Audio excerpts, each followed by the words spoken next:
Assalamualaikum dan salam sejahtera sayang bersama saya Fatin Syaira Rosdi. Berita utama, warga Betong akan dapat mengharapkan lebih banyak pembangunan buat kawasan mereka selepas Betong terus berada di bawah kerajaan gabungan Parti Sarawak GPS pada pilihan raya umum ke-15 PRU15 nanti. Timbalan Premier Sarawak Dato' Ahmad Douglas Sugambas memberitahu agenda pembangunan bahagian Betong dengan dana 1.5 bilion ringgit yang diperuntukkan kini giat merangka pelan untuk memajukan serta memakmurkan lagi bahagian tersebut. Dalam pada itu, beliau menyeru para pengundi untuk memastikan Betong kekal menjadi kubu kerajaan GPS yang tidak dapat ditembusi. Beliau berkata demikian sebelum memberikan geran berjumlah RM300,000 kepada Barisan Jawatan Kuasa Kemajuan dan Keselamatan Kampung JKKK dan Biro Wanita dari 94 rumah panjang dari sekitar Dewan Undangan Negeri Dun Bukit Saban di Rumah Mendit Unsu, Penom Sepauh pada Sabtu. Sementara itu, Dato' Ahmad Douglas juga mengingatkan pemimpin masyarakat tempatan agar melapor kepada wakil rakyat di kawasan masing-masing mengenai sebarang kelewatan dalam pelaksanaan projek termasuk projek transformasi luar bandar RTP dan projek kecil luar bandar MRP. Ujarnya lagi memandangkan musim monsun timur laut yang akan datang, pemimpin tempatan juga perlu melapor jikalau berlakunya sebarang kerosakan jalan raya atau jambatan maupun hakisan tanah. Dalam perkembangan lain, beliau memberitahu kerja-kerja membaiki sebahagian daripada Jalan Ulu Luban yang terjejas akibat lubang benam akan dilaksanakan pada Ahad. Berita seterusnya, keprihatinan Kerajaan Sarawak terhadap keperluan pesakit kanser ditunjukkan melalui usaha mengadakan program pemeriksaan kesihatan. Menteri Pembangunan Wanita, Kanak-kanak dan Kesejahteraan Komuniti Sarawak, Datuk Seri Fatimah Abdullah memberitahu kerajaan menggalakkan rakyat untuk menjalani pemeriksaan kesihatan supaya mereka boleh mendapat pengesanan serta rawatan awal. Selain itu, katanya kerajaan Sarawak turut melaksanakan usaha lain termasuk meluluskan peruntukan untuk rawatan berkaitan penyakit kanser. Beliau berucap demikian dalam program Pink Charity Run 2022 di bangunan Dewan Undangan Negeri Dun Lama di Kuching pada Ahad. Untuk rekod, Hospital Umum Sarawak HUS telah menganjurkan Pink Charity Run 2022 bersempena dengan kempen kesedaran kanser payudara yang sedang dijalankan. Larian bertemakan ketahui lebih banyak, kurangkan takut ini bertujuan meningkatkan kesedaran orang ramai mengenai kepentingan pengesanan awal kanser payudara khususnya dalam kalangan wanita. Program tersebut turut diserikan dengan aktiviti-aktiviti sampingan seperti Zumba dan cabutan bertuah. Seterusnya, Jentera Gabungan Parti Sarawak GPS di kawasan Parlimen Tanjung Manis sentiasa bersedia untuk menghadapi pilihan raya umum ke-15 PRU15 yang akan diadakan pada bila-bila masa. Timbalan Menteri Perancangan Bandar, Pentadbiran Tanah dan Alam Sekitar Sarawak, Datuk Len Talib Saleh menjelaskan persediaan untuk menghadapi PRU15 ini sememangnya tidak menjadi masalah kepada jentera GPS yang sentiasa berkhidmat sepanjang masa di situ. Kita memang sudah sedia, walau pemilihan raya pun ataupun tidak pemilihan raya, kita memang sudah berkhidmat 24/7 every day, 24/7. Jadi bermakna itu tidak menjadi masalah bagi kita untuk memberi perkhidmatan kepada rakyat. Jadi dengan pembubaran parlimen ini memang kita akan menggerakkan lagi pusat khidmat kita dan juga menggerakkan lagi jentera-jentera yang sudah ada.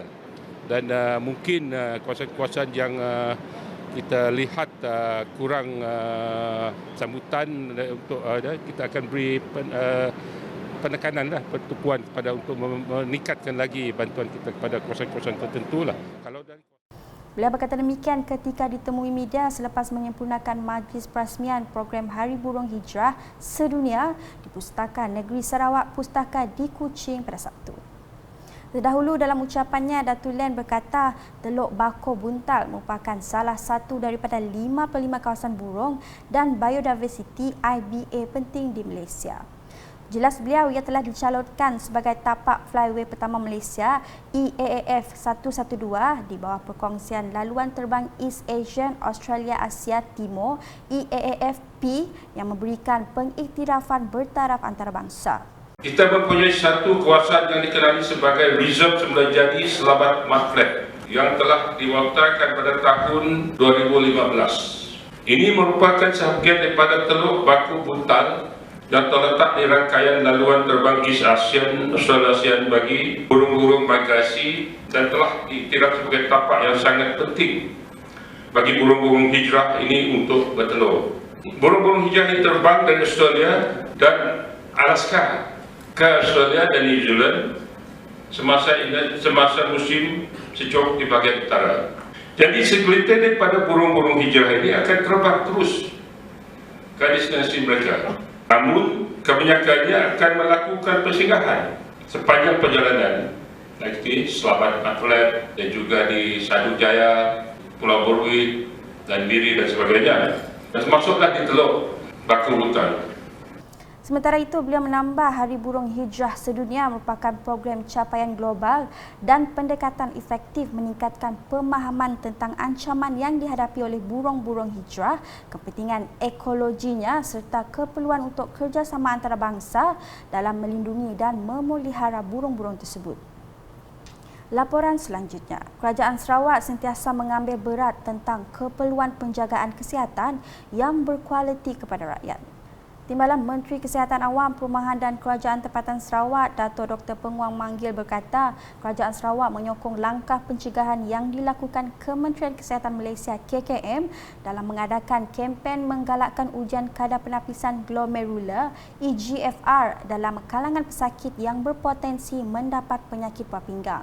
Katanya melalui platform www.mybuahpinggang.com, satu model khas telah dibangunkan oleh sekumpulan pakar perubatan untuk pesakit buah pinggang tahap 4 dan 5 bagi mendapatkan maklumat penting untuk membantu rawatan mereka dan meningkatkan kualiti hidup. Ujarnya lagi turut diperkenalkan modul dikenali sebagai program pendidikan pradialisis yang telah dihasilkan dengan sokongan Baxter Healthcare Malaysia dan dibangunkan dengan kerjasama perkhidmatan nefrologi KKM, Persatuan Nefrologi Malaysia, Yayasan Buah Pinggang Kebangsaan dan AstraZeneca. Beliau berucap demikian ketika mewakili Premier Sarawak merasmikan pembukaan SJAM KPS, Pusat Hemodialisis Bintulu Stesen 10 di Bintulu pada Jumaat.